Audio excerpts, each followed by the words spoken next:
Bhogapuram airport.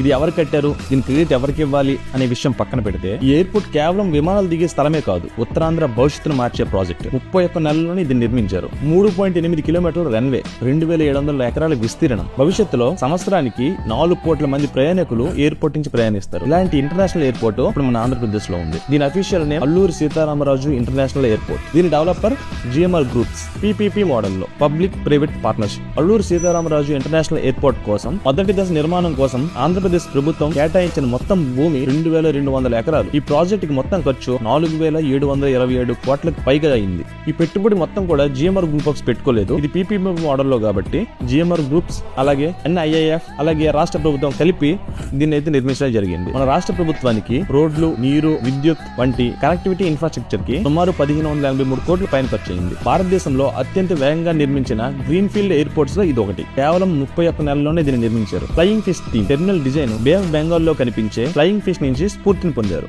ఈ international airport లో భారీ విమానాలు కూడా దిగ్గలవు. 3.8 కిలోమీటర్ల రన్వే కాబట్టి Boeing 777, Boeing 787, dream liner, Airbus 330 వంటి భారీ విమానాలు కూడా ఇందులో అయితే దిగ్గలవు. ఇది ఒక కార్గో పవర్ హౌస్. సంవత్సరానికి 25,000 మెట్రిక్ టన్నులు కార్గోని నిర్వహించే సామర్థ్యం ఇందులో ఉంది. ముఖ్యంగా సీ ఫుడ్, ఫార్మ్ ఉత్పత్తులు కోల్డ్ చైన్ ద్వారా విదేశాలకు పంపిణీ చేయొచ్చు. అలాగే ఇది సైక్లోన్ రెసిస్టెంట్ ఎయిర్పోర్ట్. ఉత్తరాంధ్రలోని తుఫాన్ను దృష్టిలో పెట్టుకుని 275 కిలోమీటర్ల వేగంగా వచ్చే గాలులను తట్టుకునేలాగా ఈ ఎయిర్పోర్ట్ అయితే నిర్మించారు. ఇది కేవలం ఎయిర్పోర్ట్ మాత్రమే కాదు, ఇది భవిష్యత్తులోని aviation university, flight training, aerospace, MRO కేంద్రం, మెయింటెనెన్స్, రిపేర్ అండ్ ఓవరాల్